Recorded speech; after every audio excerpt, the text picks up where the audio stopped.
Hello friends, नमस्कार छात्रों। मैं जयदीप मिश्रा मेकल सोता इंस्टीट्यूट जबलपुर से आपके अपने चैनल 10 कदम करंट बम में आप लोगों का पुनः एक बार स्वागत करता हूँ। चलिए आज हम आप लोगों के सामने पुनः हाजिर हैं 2 अक्टूबर से संबंधित कुछ महत्वपूर्ण घटनाक्रम को लेकर। बढ़ते हम अगर आज की ओर, तो सबसे पहले बहुत इंपॉर्टेंट डे, कल मैं इसके बारे में आप लोगों को बता ही चुका था। 2 अक्टूबर अत्यंत महत्वपूर्ण। ठीक है, हर साल गांधी जयंती कब मनाई जाती है हम सभी जानते हैं। बापू का जन्म 2 अक्टूबर आज से 152 वर्ष पूर्व हुआ था। विश्व में गांधी जी को उनके अहिंसात्मक आंदोलन के लिए जाना जाता है। भारत के राष्ट्रपिता मोहनदास करमचंद गांधी जी ने बापू, जो नेहरू जी द्वारा कहा गया, और महात्मा गांधी, जो रविन्द्रनाथ टैगोर द्वारा उपाधि दी गई, के नाम से भी जाना जाता है। गांधी जी का जन्म 2 अक्टूबर 1869, यहाँ पर थोड़ा सा मिसप्रिंट हो गया है, आप ध्यान दीजिएगा, 1869 को गुजरात के पोरबंदर हिंदू परिवार में हुआ था। चलिए बढ़ते हम आगे अगले प्रश्न की ओर। अंतरराष्ट्रीय अहिंसा दिवस कब मनाया जाता है? याद रखिए, अंतरराष्ट्रीय अहिंसा दिवस 2 अक्टूबर को मनाया जाता है। गांधी जी ने विश्व के सबसे बड़े लोकतांत्रिक देश भारत को आजाद कराने में जिस हथियार का प्रयोग किया था, उस हथियार का डे मनाया जाता है 2 अक्टूबर को अहिंसात्मक दिवस के रूप में। इसे यूएनओ द्वारा 15 जून 2007 को महासभा में अंतरराष्ट्रीय अहिंसा दिवस के रूप में स्थापित किया गया था या अपनाया गया था। तब से हर वर्ष 2 अक्टूबर को अहिंसा दिवस के रूप में मनाया जाता है, जो गांधी जी की फिलॉसफी में सबसे महत्वपूर्ण थी। अगला प्रश्न, हाल ही में संयुक्त राष्ट्र में इंटरनेट गवर्नेंस फोरम 2021 में भारत का प्रतिनिधित्व करने की जिम्मेदारी किन्हें प्रदान की गई है? तो ये हैं पूर्णिमा Tiwari ji. 16वीं UN international governance forum बैठक का आयोजन पोलैंड, जिसकी राजधानी वारसा हो जाती है, पोलैंड की कैपिटल हो जाती है वारसा, सरकार के अध्यक्षता में 6 से 10 दिसंबर को कोटोबाइस में किया जाएगा, जो कि वहां का एक शहर है। इसका विषय इंटरनेट यूनाइटेड होगा। पूर्णिमा तिवारी उन 30 एम्बेसडर्स में से एक है जिन्हें 193 देशों के अवेदिकों में चुना गया है। 193 कंट्रीज होती है यूएनओ में मेंबर के रूप में, उसमें से एक भारत भी है। ठीक है, बढ़ते हैं अब अगले प्रश्न की ओर। मोइन अली, फेमस क्रिकेटर, इन्होंने क्रिकेट से संन्यास ले लिया। किस टीम के है? तो भाई ये इंग्लैंड के। कहाँ के हैं? इंग्लैंड। इंग्लैंड जिसकी कैपिटल क्या हो जाती है बेटा? लंदन। लंदन जिसकी गंगा, लंदन की सबसे महत्वपूर्ण नदी जो हो जाती है, उसको क्या कहते हैं? थेम्स। थेम्स। थेम्स, इसे लंदन की गंगा भी कहा जाता है। सब यहाँ पर जो करेंसी चलती है उसको पाउंड बोला जाता है, जो सबसे महंगी करेंसी है। लगभग 100 रुपए बराबर 1 पाउंड होता है। लगभग 100 रुपए बराबर 1 पाउंड होता है। तो वहीं के हैं मोइन अली, इन्होंने टेस्ट क्रिकेट से संन्यास लेने का फैसला ले लिया। इस समय ये आईपीएल 2021 में चेन्नई सुपर किंग के साथ खेल रहे हैं। वह बाएं हाथ के बल्लेबाज, दाएं हाथ के स्पिनर हैं। खेल के सभी प्रारूप में इंग्लैंड का उन्होंने प्रतिनिधित्व किया है। बढ़ते हैं आगे हम। सितंबर महीने के अंत में किस रेलवे स्टेशन को सौर ऊर्जा के माध्यम से 100% स्थापित किया जा रहा है या संपन्न किया जा रहा है? ये कंडी हो जाता है कौन सा?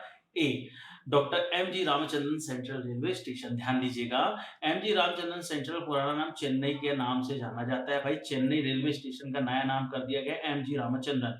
चेन्नई सेंट्रल रेलवे स्टेशन दक्षिण मध्य रेलवे क्षेत्र के अंतर्गत आता है, जो दुनिया का सबसे बड़ा हरित रेलवे नेटवर्क बनने जा रहा है, green. Doctor M G Ramachandran central station अब भारत का पहला रेलवे स्टेशन बन जाएगा, जिसे सौर पैनलों के माध्यम से 100% ऊर्जा प्रदान की जा रही है। बहुत महत्वपूर्ण, भारत सरकार का जो सपना है कि हमें अपनी विद्युत पर मुख्य रूप से सोलर एनर्जी पर काम करना है, साथ ही साथ हमको अपने पर्यावरण को स्वच्छ रखना है। उन्हीं सब क्षेत्रों में ध्यान रखते हुए आगे बढ़ते हुए भारत सरकार की यह योजना प्रारंभ की गई है, जिसके अंतर्गत सभी सरकारी संस्थानों को सौर ऊर्जा पर बेस्ड किया जा रहा है। तो याद रखिएगा, बहुत महत्वपूर्ण, M G Ramachandran central railway किसका नाम हो गया है? ये हो गया है चेन्नई का, जो कि तमिलनाडु की राजधानी थी। नेक्स्ट, सरकार ने जीएसटी दरों में युक्ति संगत बनाने के लिए मंत्री समूहों की स्थापना की है। इसकी अध्यक्षता किसके द्वारा की जा रही है? तो ये करी जा रही है कॉनराड संगमा जी के द्वारा। वित्त मंत्रालय ने राज्य के वित्त मंत्रियों की 2 समितियों का गठन किया है, जो दरों के स्लैब पर फिर से काम करेगी, जीएसटी में छूट प्राप्त वस्तुओं की समीक्षा करेगी, संभावित चोरी के स्रोतों को पहुंचाने की करना। याद रखिए, कर्नाटक के मुख्यमंत्री बसवराज बोम्बई की अध्यक्षता में 7 सदस्यीय पैनल जीएसटी के तहत छूट प्राप्त वस्तुओं की सेवाओं की आपूर्ति की समीक्षा करेगा। माफ कीजिएगा, मेरे द्वारा इसका आंसर जो है वो बोल दिया गया। ये आंसर हो जाता है आपका बसवराज बोम्बई, जो कि कर्नाटक के मुख्यमंत्री हैं। माफ कीजिएगा, कर्नाटक के मुख्यमंत्री हैं, मुख्यमंत्री हैं बसवराज बोम्बई। ये बड़ा महत्वपूर्ण है। मैं बात करूं जीएसटी की, गुड्स एंड सर्विस टैक्स, तो ये कुल मिलाकर 4 स्लैब के अंतर्गत आता है। 5, 12, 18 और 28 इस प्रतिशत से जीएसटी लगता है। ये स्लैब होते हैं, याद रखिएगा। जीएसटी लागू करने वाला सबसे पहला देश 1954 में फ्रांस है। 1954 में इसे लागू करने वाला पहला देश कौन सा हो जाता है? फ्रांस हो जाता है। भारत द्वारा 1 जुलाई 2017 से जीएसटी प्रारंभ किया गया, गुड्स एंड सर्विस टैक्स, जो कि 4 स्लैब में दिया जाता है। इसके अध्यक्ष हो जाएंगे बसवराज बोम्बे, जो कर्नाटक के मुख्यमंत्री हैं। ध्यान दीजिएगा, ये गलत लग गया था यहाँ पर। इसका आंसर हो जाता है बसवराज बोम्बे, याद दीजिए। अगला प्रश्न आप लोगों की स्क्रीन में कुछ इस प्रकार कि समर्पण पोर्टल किस राज्य सरकार के द्वारा प्रारंभ किया गया है? तो ये प्रारंभ किया गया है हरियाणा राज्य सरकार के द्वारा। रेगुलरली हमको हरियाणा राज्य की एक महत्वपूर्ण घटना मिल ही जाती है। तो मनोहर लाल खट्टर, जो कि वहाँ के मुख्यमंत्री हैं, उनके द्वारा समर्पण पोर्टल को प्रारंभ किया गया है, जो कि हुनर से आधारित है। समर्पण पोर्टल का मुख्य उद्देश्य ऐसे स्वयंसेवकों को प्रोत्साहित करना है जो समाज की सेवा करने के इच्छुक और सामाजिक उत्थान का एक अनिवार्य अंग बन सकते हैं, जिनके अंदर समर्पण की भाव है, डेडिकेशन है। उस उद्देश्य से इसे प्रारंभ किया गया है। चलिए, केंद्रीय आवास और शहरी मामलों के मंत्री हरदीप सिंह पुरी जी ने हाल ही में स्वच्छ सर्वेक्षण 2022 के किस संस्करण को प्रारंभ किया है? तो ये संस्करण हो जाता है 7वां। स्वच्छता संस्करण हो जाता है 7वां। तो शहरी आवास मामलों के मंत्री हरदीप सिंह पुरी जो नई दिल्ली में स्वच्छ सर्वेक्षण लगातार 7वें संस्करण का शुभारंभ कर रहे हैं। यह स्वच्छ भारत मिशन शहरी द्वारा आयोजित सबसे बड़ा शहरी सर्वेक्षण होगा।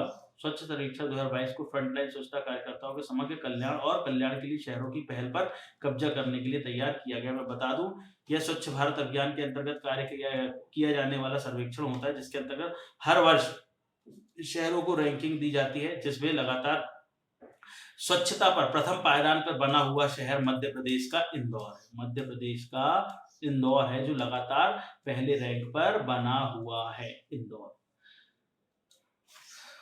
9वां प्रश्न, किस राज्य की जुडीमा राइस वाइन को जीआई टैग प्रदान कर दिया गया है? तो भाई पुनः जीआई टैग मिल गया है। ये मिला है असम राज्य की वाइन को, जो कि राइस से बनती है, चावल से बनती है। तो असम की डिमास जनजाति घर में बनी चावल की शराब जुडीमा भौगोलिक संकेत प्राप्त करने वाली पूर्वोत्तर में पहली पारंपरिक ट्रेडिशनल वाइन बन चुकी है। वाइन स्टिकी राइस से बनती है, जिसमें स्टीम्ड और पारंपरिक जड़ी बूटियों के साथ मिलाया जाता है। इस वाइन का एक अलग ही मीठा स्वाद होता है। इसे तैयार होने में लगभग 1 सप्ताह का समय लगता है और इसे सालों तक स्टोर किया जा सकता है। ठीक है, इसलिए इसको क्या दिया गया है? GI tag. हाल ही में जीआई टैग असम को प्राप्त हो गया। इसके पूर्व कल हमने देखा था कि सोजती मेहंदी को मिला था, जो कि कहाँ की थी? राजस्थान की थी। आज का last but not the least question, Neemaben Acharya निम्नलिखित में से किस राज्य की विधानसभा की पहली महिला अध्यक्ष बनी है? बड़ा महत्वपूर्ण। तो ये हो जाती है गुजरात राज्य की। वरिष्ठ भाजपा विधायक नीमाबेन आचार्य गुजरात विधानसभा की पहली महिला अध्यक्ष बन चुकी हैं। 1960 में गुजरात के गठन के बाद पहली बार राज्य विधानसभा में कोई महिला अध्यक्ष बनी है। उन्होंने राजेंद्र तिवारी जी का स्थान लिया, जिन्होंने हाल ही में इस्तीफा दे दिया है। सीएम भूपेन्द्र पटेल के नेतृत्व में नए राज्य मंत्रिमंडल गठित किया गया, उसी के अंतर्गत शामिल हुई हैं नीमाबेन आचार्य, जो कि गुजरात राज्य की पहली महिला विधानसभा अध्यक्ष है। मैं बता दूं आपको, गुजरात जिसकी राजधानी हो जाती है गांधीनगर,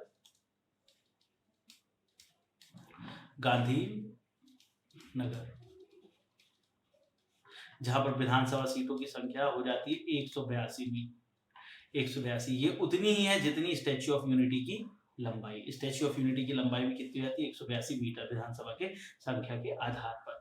चलिए, तो ये था हमारा 10 कदम सीरीज का।